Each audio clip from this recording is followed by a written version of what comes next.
Bismillahirrahmanirrahim. Ila hadratin Nabi Mustafa Sayyidina wa Habibina Syafi'ina Maulana Muhammad sallallahu alaihi wasallam wa ala alihi wa ashabihi wa ahli baitil kiram wa ila hadratin jamil anbiya wal mursalin wal malaikati mukarramin alaihi wassalatu wassalam ila hadratin jamil audi wa salli wa sallim wal amin jami kulli wa aliyatin ila hadratin Sultani wali syedina syabdul qadi jalan syabik qasim junaidi al-baghdadi wa sami hasan as-sajri sanjati al-busam syari'am Syekh Muhammad Nawawi wa Syekh Muhyiddin Nawawi wa imati arba jami' uliti safin jawa jami' syayna syema syayna wa alim sajid wa ila arwahi manfaatan zidar wa manaqam mariyatul asam ila rohi amwatina wa samatil sinajam wa ila rohi jamil mu'alifil kutubi wa syariah musannifi wa susan musannifi hadzal kitab sulamun taufiq Syekh Abdullah bin Husain bin Thahir bin Muhammad bin Hashim Ba'alawi wa musannifi hadzal kitab waraqutusul sarah sulamun taufiq Syekh Muhammad Nawawi bin Martan Banten usulihim wa furuhim wa masyaihim wa talamizim ala wa talamizim ahli silsilati malafidina minhum qada sallallahu sirahu man wa radhiyallahu anhu darajatin fil jannah wa yanfa'una bi asrarihim wa anwarihim wa ulumihim fid-dini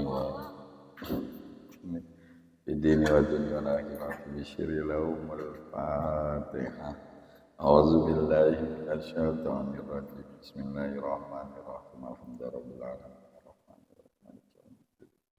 Iyyaka na'budu wa iyyaka nasta'in. Ihdinas siratal mustaqim. Siratal ladzina an'amta 'alaihim ghairil maghdubi 'alaihim waladdallin. Sebab namanya. Saya. Pengen kasih makan itu buat mama.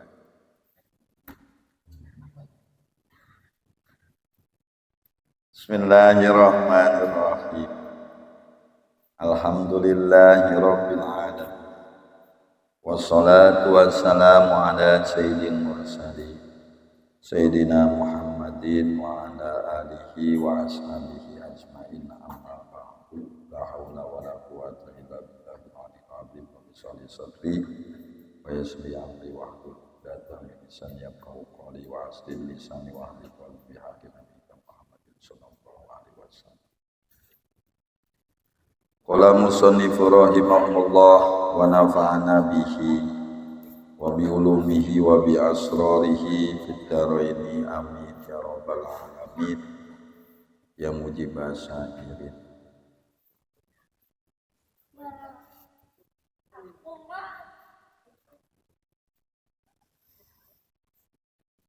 Wajibu dan wajib alaihi bagi walinya anak kecil. Wajibu dan wajib alaihi bagi walinya anak kecil aidon juga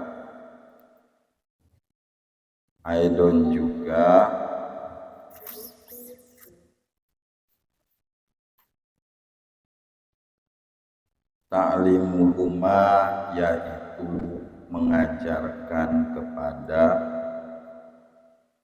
anak kecil laki-laki dan anak kecil perempuan akan perkara yajibu yang wajib alaihi baginya wama dan perkara yahrumu yang diharamkan.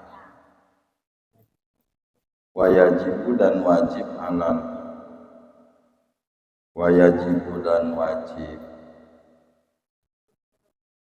ala ulatil amri bagi penguasa,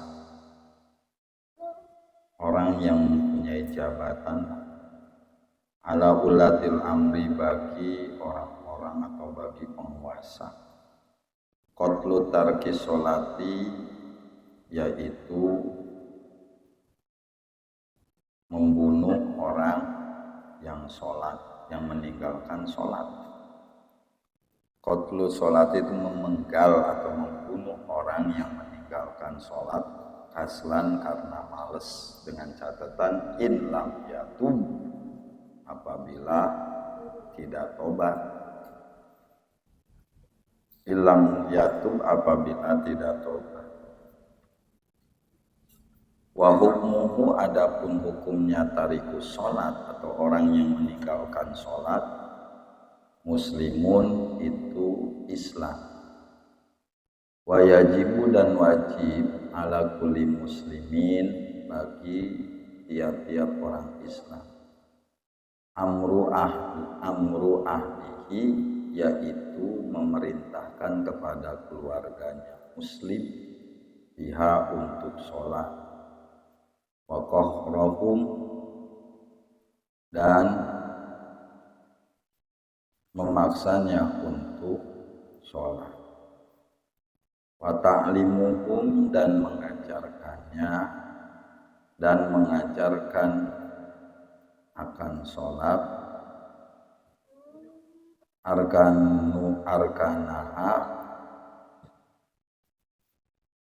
arkanaha akan rukun-rukunnya, wa syurutoha, dan syarat-syaratnya, wa mubtolataha, dan perkara-perkara yang membatalkan sholat, dan perkara yang membatalkan sholat.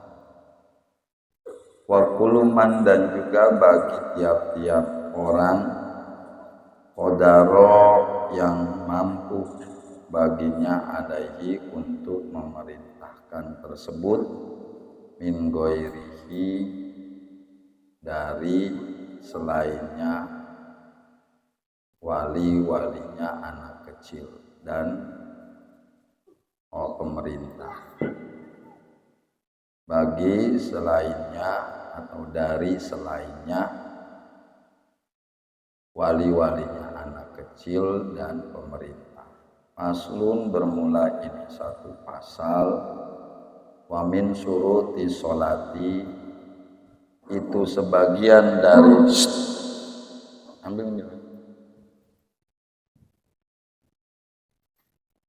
itu sebagian dari syarat-syaratnya sholat, al-wudu'u, yaitu wudu. Al-wudu'u, yaitu wudu. Wal furuduhu, dan fardu-fardunya wudu. Wal furudu, dan bermula fardu-fardunya wudu, sitatun, itu ada 6. Al-awwalu, adapun yang pertama, an-niyatu, ya, niyatu toharoti, yaitu niat bersuci, li sholati, karena untuk sholat, bi qalbi, di dalam hati, wa ghairiha, dan selainnya sholat, minan niyati, yaitu dari niat-niat al-mujajjiati, minan niyati, yaitu dari niat-niat al-mujajjiati, yang mencukupin, al-mujiati, yang mencukupin, indal ghusli wajhi, ketika membasuh wajah. Wasani, adapun yang kedua, ghuslul wajhi, itu membasuh wajah, jami'ihi, yaitu semuanya wajah, itu semuanya wajah. Min madabiti sya'ri rasihi, mulai dari tempat tumbuh-tumbuhnya rambut kepala seseorang, ila zukoni, sampai jenggotnya, wa minal uzuni, dan mulai dari kuping rambutnya seseorang ilal uzuni sampai kuping yang satunya, sa'ron baik dari rambutnya, wabasharon dan kulitnya, labatinal lihyatin tidak pada batinnya jenggot, labatinil lihyati rojulin tidak pada dalemannya jenggot laki-laki, wa aridoihi dan tidak batinnya jenggot. Dua, berewokannya laki-laki ida kasupan ketika tebel,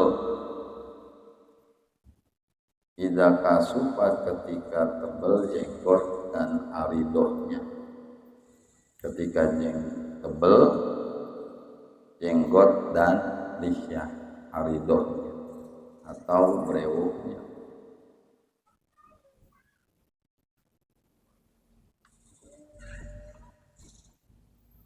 Bismillahirrahmanirrahim.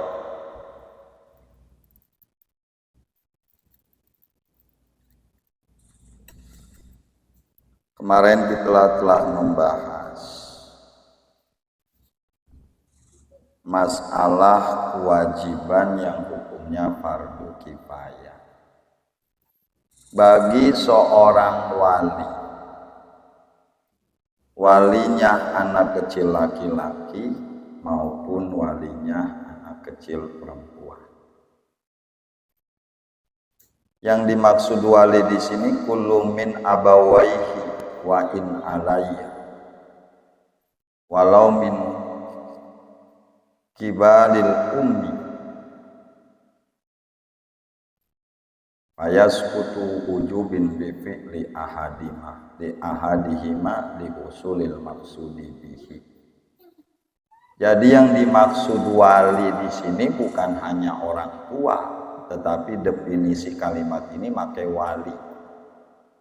Bahasa wali itu adalah takrifnya kullu min abawaihi, yaitu semua dari bapak ibunya, wa in alayya, walaupun sampai ke atas-atasnya, bapak punya abang, punya bapak, punya ibu. Nah ini yang ngerawat anak dia, itu disebut wali. Ibu punya kakak, kakaknya ngerawat ponakan, wali disebut ketika ibunya nggak ada. Atau punya nenek, neneknya ngerawat, atau kakeknya yang merawat, itu disebut wali.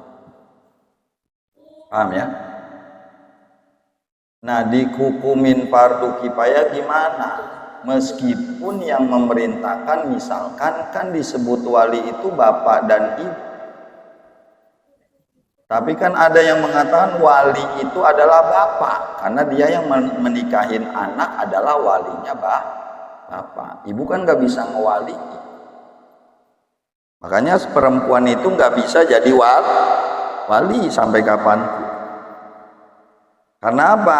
Karena dari dulunya perempuan itu nikahnya dinikahin, diwaliin, maka nggak bisa jadi wali.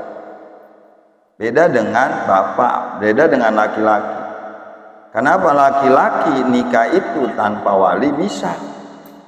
Makanya laki-laki bininya banyak, karena tanpa wali. Kalau perempuan harus pakai wali. Paham ya? Nah dalam hal ini konteksnya berbeda.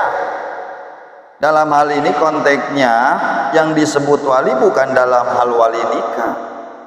Ketika dia bapak ibu punya anak laki-laki ataupun perempuan yang kecil, yang udah tamyiz umur 7 tahun, artinya tamyiz itu bisa membedakan mana arah kanan, mana arah kiri, bisa pakai baju sendiri, bisa makan sendiri, udah nggak disuapin lagi. Ketika diajak ngomong gak mampu menjawab pertanyaan orang tersebut, maka itu disebut tamyiz. ketika dia udah tamat, hukumnya fardu kifayah memerintahkan anaknya untuk sholat. Fardu kifayah. Kalau ibunya saja merintahkan gimana? Kalau bapaknya di luar nggak lagi kerja, ibunya doang, oh keguguran sudah fardu kifayah. Maka hukumnya fardu kifayah bukan fardu ain. Dari salah satu ini saja sudah memerintahkan sholat, keguguran. Tapi kalau dua orang ini tidak memerintahkan anaknya sholat, maka belum keguguran fardu kifayah. Tuh, gitu le, punya anak le, paham? Bukan sekedar kawin punya anak doang. Nanti kalau dia udah tabid, ajarin sholat. Bapaknya harus rajin sholat, ya. Bapaknya nggak rajin sholat, apa dibalikin bisa. Paham le? Tuh bahasanya gitu tuh. Kemarin kan diceritakan hikmahnya apa? Hikmahnya ketika anak kita perintahkan ibadah sedari dini, nanti dia akan tertib dalam ibadah sholat. Karena apa? Sholat pertama kali kita ajarkan. Karena apa? Karena sholat ini barometer dalam segala amaliyah yang lainnya. Makanya diperintahkan sholat. Salah satunya memerintahkan sholat. Paham? Salah satunya memerintahkan sholat. Begitu pula dengan puasa, yang sekira-kiranya dia kuat juga kalau puasa perintahkan kalau dia tamis. Tapi jangan dipukul kalau umur masih 7 tahun. Tapi kalau umurnya sudah mencapai 10 tahun, boleh kita pukul. Bukan diajarkan sholatnya doang, tapi diajarin tentang rukun-rukunnya, diajarin. Tuh. Bahasanya, cara-cara sholatnya diajarin, cara ngodoin kalau dia ketinggalan sholatnya, ajarin ngodoin sholatnya. Biar dia tahu, oh, sholat kalau ditinggalin bisa dibayar, dikodoin, bisa. Ajarin kodonya ketika dia lewat sholat. Kira-kira begitu enggak? Enggak, kebanyakan. Kenapa? Ya itu, karena ketidaktahuannya, karena enggak ngaji. Kayak ngaji begini kan fardu ain dan fardu kifayah. Fardu ain untuk perorangan. Roman-romannya kayak nggak dosa ninggalin ngaji. Kata siapa nggak dosa? Yang kita selalu takut dosa ninggalin sholat. Tapi kalau ninggalin ngaji biasa kayak orang nggak punya dosa. Padahal ninggalin ngaji juga dosa. Kecil. Bukan masalah kecilnya, tetap dosa mah nggak ada kecil nggak ada gede. Jajal aja tuh tadi hujan rintik-rintik, lu berdiri dah di depan hujan tuh yang rintik-rintik, lama-lama basah nggak? Basah. Bukan dosa kecil, besar ninggalin ngaji itu, karena fardu ain, sama dengan halnya kita ninggalin sholat. Tuh, maka diajarkan anak-anak kita pendidikan agama dimulai dari dini. Dari sedini, dari kecil, tujuannya terbiasa dia nanti ibadah.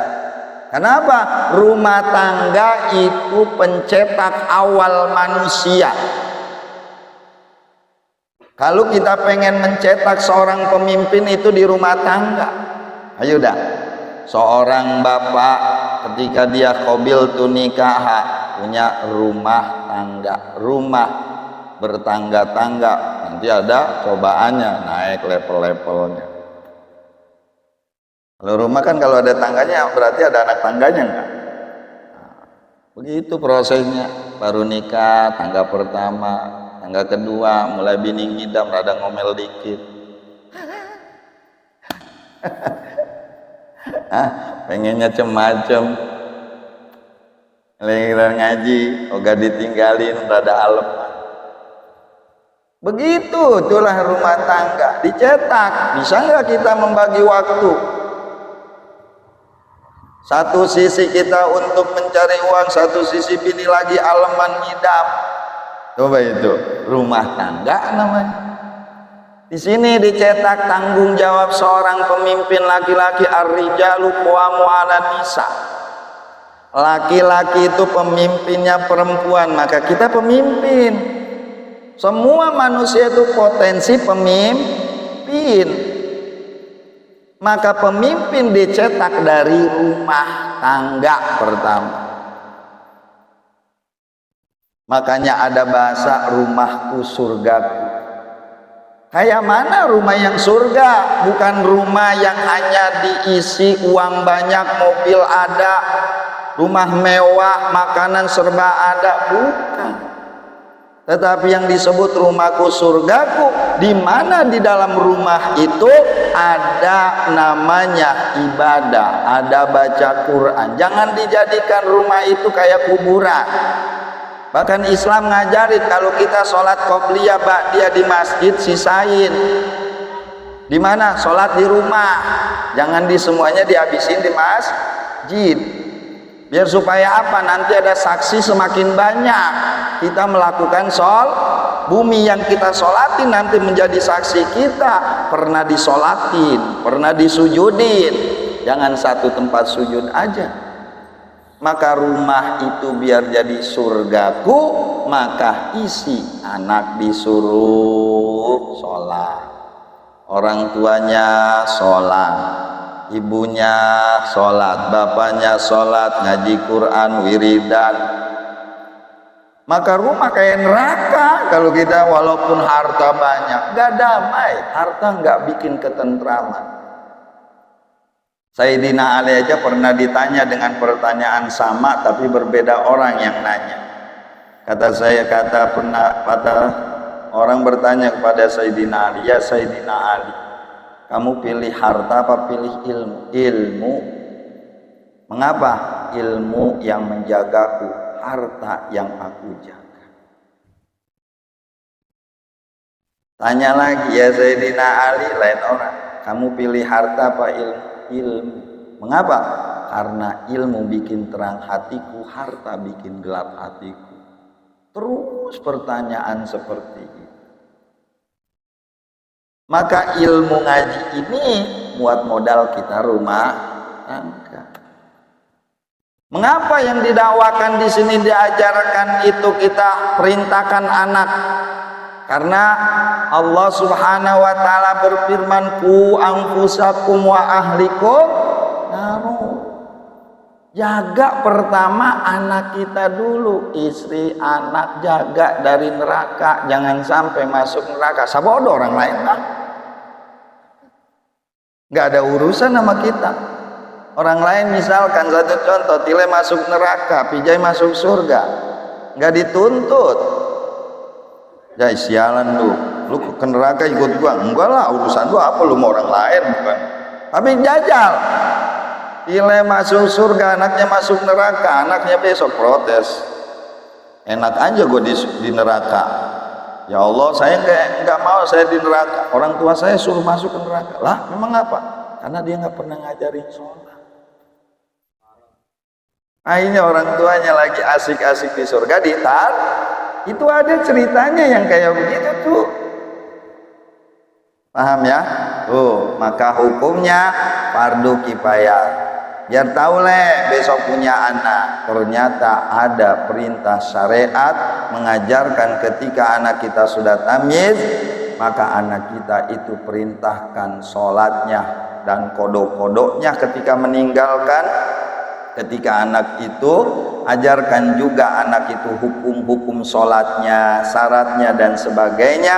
Ketika anak itu 7 tahun dan sudah tamyiz jelasnya, bisa membedakan arah kanan mana arah kiri.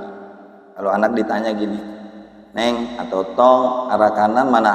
Gak tahu, berarti belum tamyiz. Coba tanya, Iqlil tanya, kanan mana, kiri mana?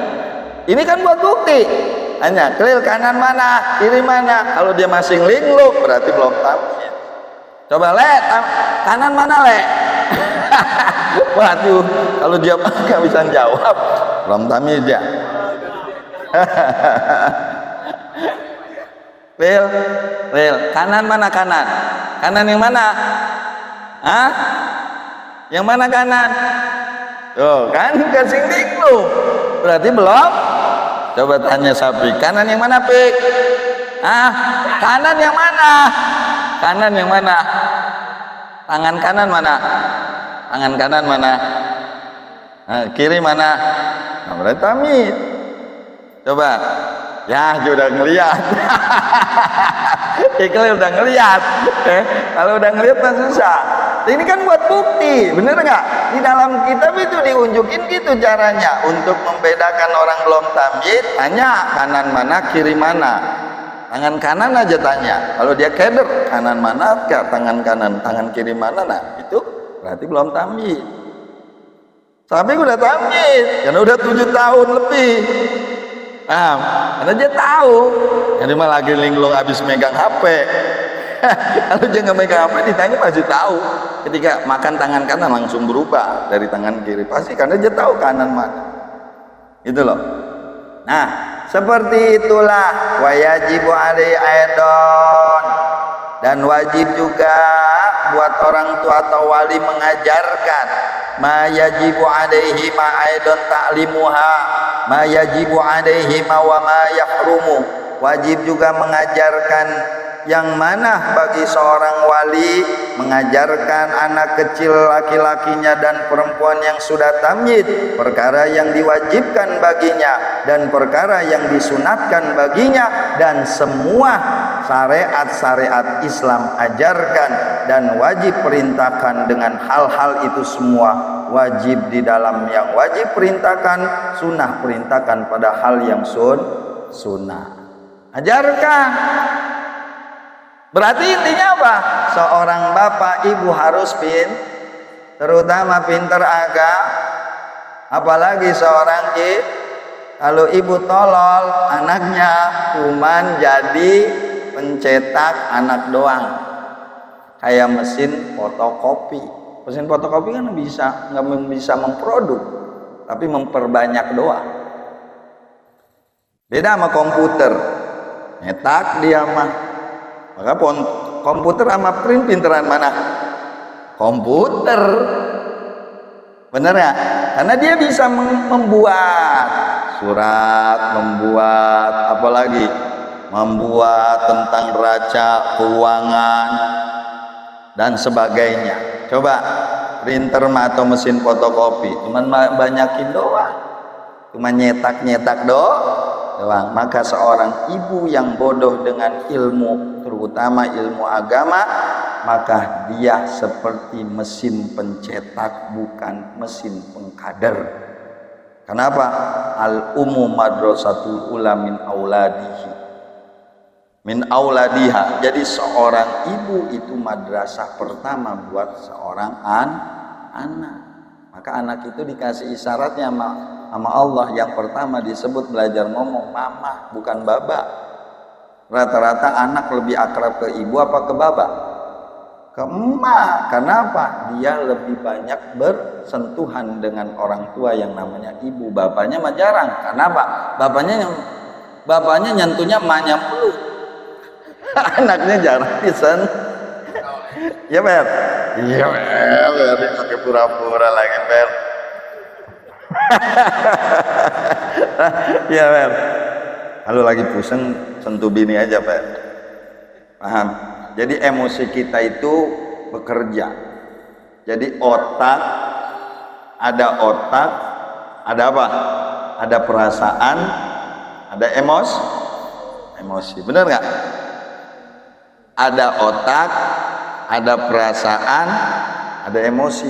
Maka kalau emosi kita lagi tinggi, berarti energi di tubuh kita lagi ngedrop tuh. Supaya energi kita nggak ngedrop, maka kita harus bergerak. Nah, mesin kalau digerakin lagi kan mobil juga punya energi kan. Otak itu diremotin oleh perasaan. Perasaan itu diremotin oleh emosi. Maka kalau orang lagi marah-marah itu jangan banyak omong, kerja. Makanya agama ngajarin apa? Sholat banyak gerakan nggak? Nah, gerakan ini emosi kita kembali normal lagi, karena energi emosi itu ibaratkan energi. Makanya kalau orang pikirannya lagi kalut, berarti perasaannya lagi kalut.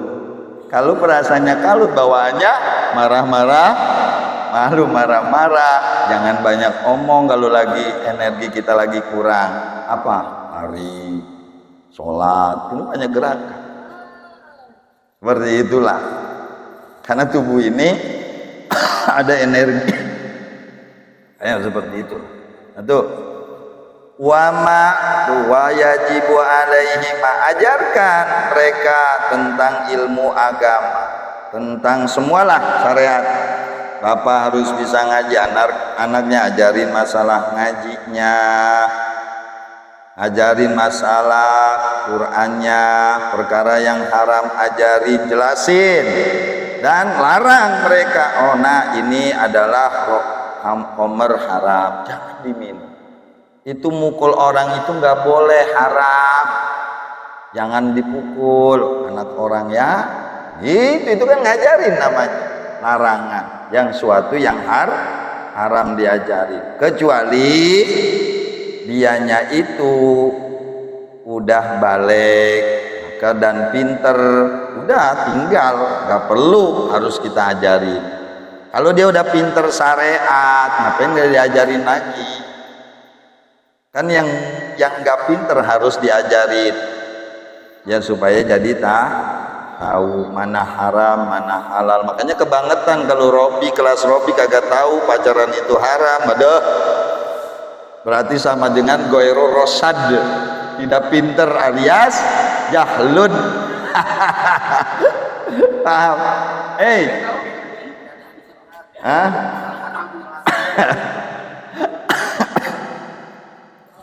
Paham? Pacaran itu yang benar setelah pernikahan. Pernikahan juga ada pacaran lagi, kata siapa? Tanya dah. Sekarang tanya yang baru sama yang baru nikah nih, kayak Tile. Habis akan nikah dia pacaran lagi kan?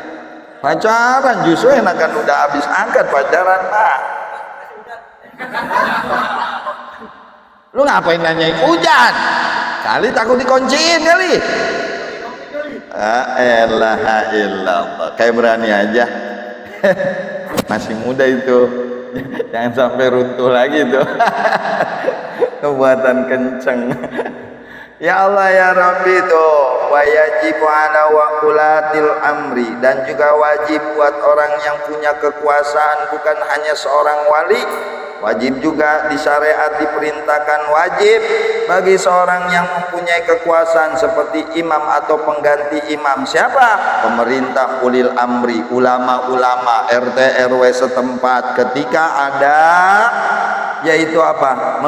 Wajib memerintahkan, wajib bagi seorang pemerintahan yang mempunyai kekuasaan qatlu tarki sholatin, membunuh orang yang meninggalkan bahasanya udah kenceng nih, tasawuf mantu. Bunuh udah mainnya.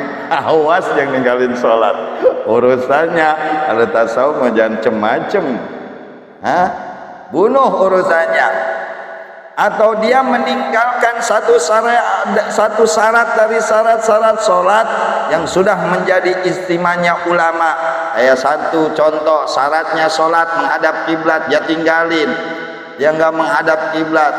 Dan dia itu menentang bahwasanya sholat nggak perlu arah kiblat. Ini orang yang sholat tetapi tidak memenuhi syarat sahnya sholat. Syarat sahnya sholat harus punya wudhu. Dia sholat nggak pakai wudhu.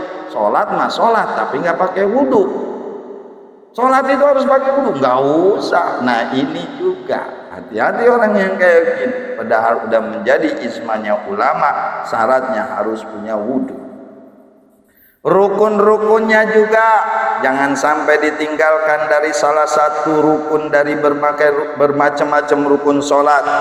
Seperti contohnya rukun sholat tapi nggak baca Fatihah, diajarin nggak mau. Dengerin, Fatihah itu hukumnya wajib karena syarat sahnya, rukun sahnya sholat. Rukun sholat itu adalah membaca Fatihah. Begitu pula orang yang ketika itu juga meninggalkan sholat Jumat, bukan hanya sholat fardu, termasuk sholat Jumat. Ketika dia meninggalkan sholat Jumat, bagi orang yang punya kekuasaan, itu wajib membunuh tarikus sholat tersebut. Tuh, dengan catatan illam yatub. Tuh, ada syaratnya.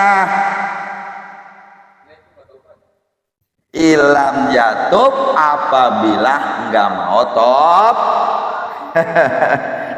alias yatasilul awamiri, orang itu enggak mau ngikutin perintah, dan orang itu tidak mau sholat, dan orang itu di mana dikatakan kudu diancam untuk dibunuh. Ketika sudah diancam dibunuh lalu dia tinggalkan sholat, maka ini yang harus dibunuh. Kayak satu contoh gini, kata Jaid, Umar, mar sholat mar, misalkan. Ini saya nggak nyontohin yang lain, takutnya yang lain mau kesinggung. Kata Jaid, karena Jaid ini pemimpin ulil amri, mar sholat. Ketika kamu nggak sholat, nanti akan saya bunuh kamu. Saya penggal karena kamu tarikus sholat.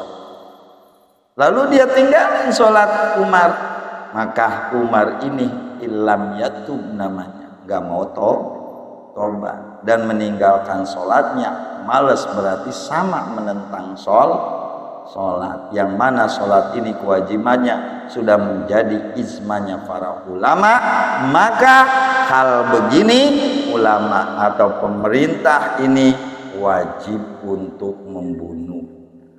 Gimana kalau dia itu sudah melaksanakan, ketika ditakut-takutin dia melaksanakan? Oh jangan, karena sudah tobat. Konteksnya gitu aja. Syaratnya illam yatub, kalau dia nggak mau tobat. Ketika udah ditakut-takutin, awas ninggalin sholat akan dipenggal. Lalu dia tinggalin, nah ini yang harus dipenggal, berarti illam yatub. Tapi kalau ya tubuh gimana? Kalau dia tobat, jangan, berarti cukup sudah. Lalu gimana ketika orang itu duduk di samping kita, lu udah sholat, kalau nggak sholat dibunuh, udah barusan. Wajib kita menerima kata-kata itu, wajib kita menerima kata-kata tersebut. Walaupun kita tidak menyaksikan kapan dia sholat, nggak apa-apa, terima. Dan itu orang itu jangan kita bunuh. Jadi ada nih ngobrol sama kita, lalu ditanya dulu sholat, udah, nah, terima kata-kata itu. Kenapa? Walaupun kita tidak menyaksikan. Adapun bohong dia nanti tanggung jawab dia maka jangan dibunuh orangnya kayak gitu. Tapi kalau ditanya, dia duduk sama kita lalu ditanya, kamu udah sholat? Sudah. Di mana? Di tanah haram, di Mekah. Walah horikul adat ini mah jangan diterima. Kayak wali aja lu sholat di Mekah. Banyak yang begitu, lu udah sholat, udahlah aku mau sholat gua lain di Mekah. Kapan lu ke Mekah? Dari Gondrong ke Batu Ceper aja pakai motor. Kapan lu ke Mekah? Ini mah jangan diterima. Kenapa? Ini pengakuan seorang wali, berarti ngaku-ngaku wali dirinya. Nah ini mah jangan kita terima. Tuh, jadi bahasanya gitu ya. Bagi orang yang punya kekuasaan atau pemerintahan, maka wajib untuk membunuh orang tarikus sholat, meninggalkan sholat karena males. Itu pun dengan catatan illam yatub, kalau dia enggak tobat. Lalu gimana hukmuhu wa hukmuhul muslimuna? Bagi orang yang meninggalkan sholat karena males, tetap hukumnya itu muslim, bukan kafir. Hukumnya tetap muslim. Maka wajib ketika dia nanti mati, orang yang tarikus sholat karena dipenggal, kuburannya di mana? Wajib dikuburin di makbaroh muslimin. Wajib dikuburin di tempat-tempat kuburannya orang Islam. Wajib dimandiin, wajib dikapanin, wajib disolatin, wajib. Kan dia tarikus sholat karena dia malas, tetap pangkatnya muslim karena durhaka doang. Kedurhakaan tidak menyebabkan jadi kekufuran, kecuali dia menentang sholatnya. Sholat kagak wajib, sebagaimana kemarin dijelaskan di dalam bab kufur. Apa itu sholat? Nggak wajib. Nah ini kufur, ini yang menjadikan kafir, murtad. Tapi kalau dia sholat percaya tapi tidak ngerjain karena kaslan, males, maka hukumnya tetap muslim. Kuburin di tempat orang Islam, makbaroh muslimina, wa yajibu aidan ghusluhu wa takfinuhu, wajib dikapanin, wa sholatu alaihi, wajib disolatin, wajib. Dari mana dalilnya? Qala Rasulullah sallallahu alaihi wasallam, kata Rasul, sallu khalafa kulli barin wa fajiron. Salatlah kamu di belakangnya, makmum kepada orang yang baik atau makmum kepada orang yang maksiat. Wa sallu ala kulli barin fajirin wa jahidun ma'a kulli barin wa fajirin. Dan salatinlah semua orang yang baik dan orang yang maksiat, dan jihadlah bersama orang yang baik dan orang maksiat. Jadi orang maksiat mah tetap pangkatnya muslim. Saya nggak pernah ngomong, makanya saya pernah main apa? Main kias-kiasan. Hormat sama guru bukan taat sama guru. Kalau bahasa taat belum tentu ada hormat. Kalau ada hormat pasti ada taat. Ala tara, apakah kamu nggak melihat orang-orang maksiat itu menjadikan dia itu kafir? Tidak. Tetapi orang yang meninggalkan tarikul tahrim, menghormatin takriman kepada Allah, itu menyebabkan kafir. Allah menetapkan hukum sholat wajib, dan itu menjadi keputusan Allah, lalu dia nggak terima. Ini namanya nggak menghormatin keputusan Allah, maka ini namanya tidak hormat, kafir. Dia terima keputusan Allah sholat, tapi dia nggak kerjain, namanya maksiat. Terima hormat tapi nggak tuh, paham nggak? Makanya utamain hormat bukan taat. Siapapun, sama kiai hormat bukan taat, sama guru hormat bukan taat, sama orang tua hormat bukan taat. Mengapa? Kalau taat hormat hilang. Kalau hormat, taat pasti akan lahir dengan sendirinya. Paham kira-kira? Satu contoh logikanya, kita pernah nggak disuruh orang tua lagi main HP, lalu kita yain tapi sambil dongkol?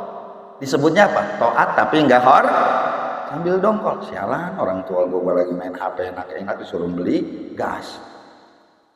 Kira-kira ada dongkol nggak tuh?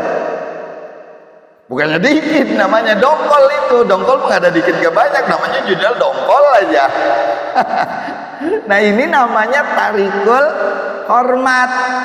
Tapi atiut taat, ngikutin taat, itba'ut taat, tapi tarikul hormat. Tuh, yang begini nih, paham? Makanya utamain siapapun itu, al ulama warasatul anbiya, ulama pewaris para nabi, siapapun dia alim, kadar keilmuannya ada, kita hormatin. Siapapun backgroundnya, mau Habib kek, mau bukan Habib kek, apalagi sekarang lagi viral antara nasab Habib dengan orang-orang ajam, kita gak peduli masalah nasab mah. Kalau dia alim gue hormatin, kalau dia nggak alim ya gue gak hormatin. Gitu loh, paham? Artinya gue nggak perlu taat dalam mahabbah. Kalau taat menjadikan buta dan menjadikan menghalalkan berbagai macam cara, gak perlu. Jangan kita meninggalkan suatu melaksanakan taat tapi menghalalkan suatu yang diharamkan. Mendingan kita hormat. Siapa dia? Cucu Rasul. Dia datang ke sini tamu, hormati. Tapi ketika dia memerintahkan, ayo kita mabok bareng-bareng, dulu. Lu harus taat, di darah gua darah Nabi nih. Lu mau darah Nabi, lu baru darah Nabi. Coba orang Kristen darah Jakarta, dalam dirinya ada Tuhan Yesus. Lebih tinggi lagi pangkatnya, bener nggak? Lah kan begitu logikanya. Gue anak kiai nih, lu mau anak kiai, lu mau anak apapun, kalau bicara lu punya kadar keilmuan, gue hormati. Lu datang ke rumah gua tamu, gua hormati. Gua ini keturunan A, keturunan B, lu harus taat. Bentar dulu bicara taat. Konteksnya apa taatnya? Lu harus mabuk bareng gua. Ih, taat maksiat mah sama orang tua aja nggak boleh. Bener nggak? Sama orang tua nih disuruh kita maling, kira-kira mau taat nggak? Kata orang tua, lu anak durhaka lu. Kalau nggak maling sama gua lu anak durhaka, nggak dapet surga, surga di bawah telapak kaki gua. Lah kan dalilnya enak, sama nggak? Sama nggak? Keturunan Rasul sama nggak? Bawa-bawa al jannatu aqdamil ummahat. Nak, surga kamu di bawah telapak kaki ibu. Ayo nyolong. Kira-kira kita mau taat nggak? Allah juga nggak ngajarin ke situ. Apa fungsinya? Hukum haram, hukum halal, hukum wajib, hukum sunnah. Kalau konteks itu bisa kita langgar, nggak bisa. Tuh gitu loh. Kita harus pinter. Mahabbah ya mahabbah. Cinta sama bini cinta nggak? Cinta nggak mungkin. Bener nggak? Coba disuruh nyolong sama bini mau, tolol namanya. Cintanya cinta buta. Tapi kan emang bener kebanyakan gak ada berani ya kan? Bang, itu duit apaan itu?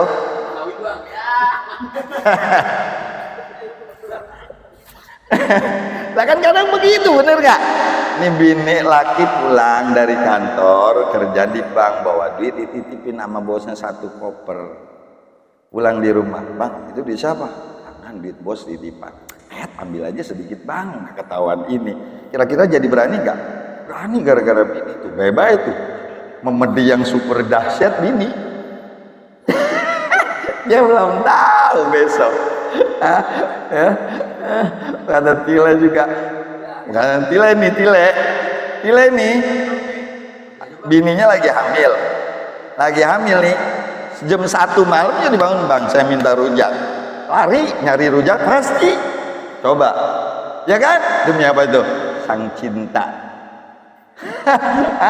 Ya, permaisuri yang dia cintain ini lagi minta. Coba itu.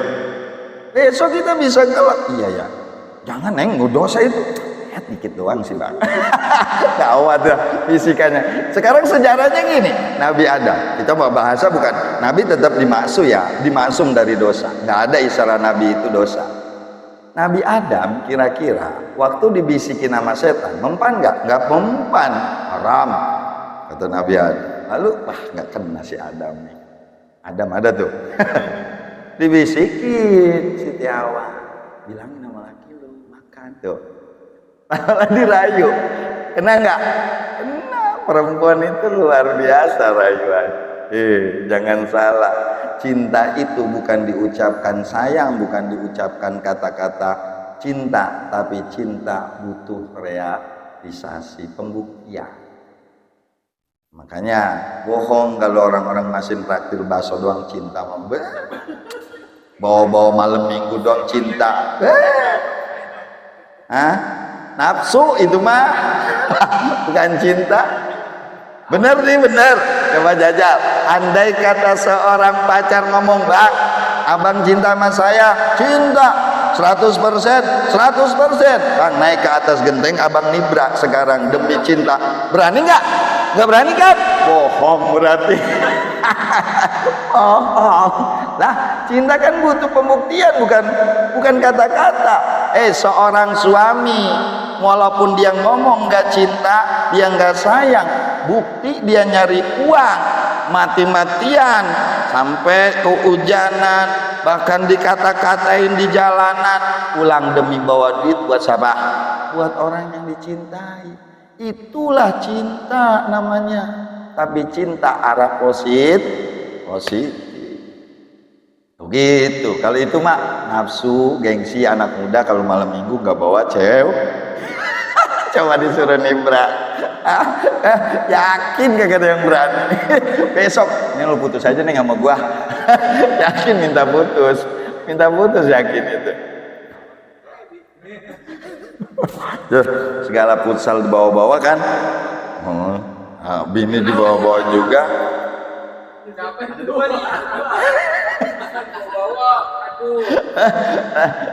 Emang apa? Bang, saya di rumah sendirian. Abang main futsal dulu, Neng. Oh enggak, sendirian takut. Ya aja. Setan juga, minggir dulu, minggir. Padahal kan pantangan bini lagi hamil di bawah keluar. Kata setan minggir dulu. Bini gua lagi ngidam ini pengen lihat gua main futsal.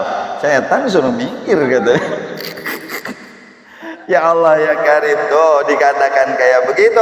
Hukumnya orang yang meninggalkan sholat lalu meninggal, maka hukumnya muslim. Tadi dalilnya sallu khalafa kulli barin wa fajiran wa sallu ala kulli barin wa fajirin wa jahidun ma'a kulli barin wa fajirin. Ini hadis-hadis sahih. Bahkan dalam hadis Rasulullah yang lainnya, Rasulullah bersabda, wa qala Rasulullah sallallahu alaihi wasallam, sallu ala man qala la ilaha illallah. Kata Rasul, salatinlah kepada orang yang mengucapkan kalimat la ilaha illallah. Wa sallu wara'a man qala la ilaha illallah, dan salatlah bersama orang, di belakang orang, makmum kepada orang yang mengucapkan kalimat la ilaha illallah. Orang tarikus salat kira-kira ngucapin la ilaha illallah enggak? Ngucapin la ilaha illallah, tetap hukumnya Islam, tetap muslim. Cuman bedanya disebutnya kaslan, si pemalas. Nanti kan begini, Allah nyiptain makhluk itu ada yang berakal, ada yang tidak berakal. Ada yang namanya makhluk berakal itu ada yang apa? Ada yang kafir, ada yang Islam. Kafir ada yang alim, ada yang ghairu alim. Muslim ada yang alim, yang tahu, ada yang tidak tahu. Nah, yang tidak tahu ini paham. Nanti muslim yang tidak tahu, ada yang tidak tahunya sebab dia tahu, kemaksiatannya sebab tahu, ada yang kemaksiatannya nggak tahu karena nggak ngaji. Kalau dia masih ngaji ninggalin sholat, oh berarti ini namanya muslim yang maksiat yang tahu. Kalau dia nggak tahu ninggalin sholat itu dosa, muslim yang maksiat ghairu alim, tidak tahu. Yang ghairu alim ini yang dimafu, yang udah tahu masih ninggalin sholat, ini yang nggak dimafu. Paham ya? Bahasanya gitu. Tuh, hukumnya tetap Islam. Dalilnya tadi itu, jangan kita kufur, jangan mengkufurkan orang yang meninggalkan sholat, jangan kita kufur. Itu batas dosa. Wa yajibu kulli muslimina amrun ahluhu biha. Tuh. Dan juga wajib bagi setiap orang Islam memerintahkan kepada keluarganya, istrinya dan sebagainya, orang-orang yang semuhrim dengan dia, perintahkan untuk sholat. Amru ahlaka bis sholat, kata Allah. Allah berfirman, amru ahlaka bis sholat, perintahkanlah keluarga kamu untuk sholat. Jaga siapa? Adik kamu perintahin sholat, kakak kamu perintahin sholat, ibu kamu yang gak sholat perintahin sholat, bapak kamu yang gak sholat perintahin sholat, istri kamu yang gak sholat perintahin supaya sholat, anak dan sebagainya. Setiap orang muslim perintahkan sholat kepada orang yang berkaitan dengan dirinya, muhrim-muhrimnya. Karena apa ya, tadi konteks dalilnya adalah mengatakan amru bi ahlika bis sholat, perintahkan, jangan kita diam aja. Wa qahruhum fi'liha ala fi'liha, paksa dia untuk sholat. Wa ta'limu arkaniha, ajarkan dia sholat, syarat-syaratnya, perkara yang membatalkannya, dan ajarkan yang semisalnya sholat kayak puasa dan hukum syariat-syariat Islam yang lainnya, semuanya ajarkan. Walaupun katanya bini nggak boleh dipukul, ketika diperintahkan, perintahkan saja, tetapi jangan dipukul. Tapi ada dalil yang boleh memukul bini. yaitu sebagaimana dijelaskan oleh Ibnu Barid bahwasanya memerintahkan sholat atau dia qatiha membunuhnya dan memukulnya apabila memang dia tarikus sholat, artinya seorang istri perintahkan sholat tapi nggak boleh dipukul karena bukan hak kita, hak Allah. Tetapi dalam urusan ini ada dalil yang membolehkan. Di dalam kitab Rawdah mengatakan anna zauja laisa lahu darbun jaujatihi ala tarki sholat, lakin Nabi Fatawi Ibnul Barizi annahu yajibu alai amruha bis sholati fi awqatiha wa darbuha alaiha. Di dalam kitab Rawdah mengatakan bahwasanya seorang laki-laki, seorang suami tidak boleh memukul istrinya ketika meninggalkan sholat. Tetapi di dalam kitab Fatawi Ibnul Barizi mengatakan bahwasanya seorang suami wajib memerintahkan istrinya sholat tepat pada waktunya dan pukul istrinya ketika meninggalkan sholat. Dalilnya ada dua tuh. Dalam kitab Rawdah enggak boleh dipukul, tetapi dalam kitab dikatakan dalam kitab Fatawi Ibnul Bariz mengatakan perintahkan sholat tepat dengan waktunya, apabila dia meninggalkan tarikus sholat pukul. Jadi ada dua kaul. Dalam kitab Rawdah dikatakan enggak boleh dipukul, tapi dalam kitab Fatawi boleh mukul. Jadi gimana tuh dalil dua ini? Oh silakan, ada ayam ada daging, mau makan yang mana? Disajiin, lu kan gak usah ngolah lagi, tinggal masukin ke mulut sih. Yang ngolah kan para ulama. Paham gak kira-kira? Ada dua. Kalau ditanya mengapa bini gak lu perintahin sholat gak kayak anak lu pukul? Oh di dalam kitab Rawdah dikatakan gak boleh dipukul. Itu aja dalilnya, nggak boleh dipukul. Laisa lahu darbun jaujati ala tarki sholat. Dalam kitab Fatawi beda. Lu ngapa lu pukul bini lu? Kan nggak boleh di dalam Rawdah. Oh boleh. Walakin al Fatawi Ibnul Barid mengatakan annahu yajibu alaihi amruha bis sholatin fil awqatiha wa darbuha alaiha pukul. Nggak apa? Paham ya? Dikatakan seperti itu. Selain itu juga wajib bagi memerintahkan dan memaksa dan mengajarkan juga bagi semua orang yang mampu untuknya mengajarkannya dan memaksanya dari selainnya atau yang bukan orang-orang yang tadi disebutkan, yaitu walinya, penguasanya, suaminya yang tidak memiliki muhrim.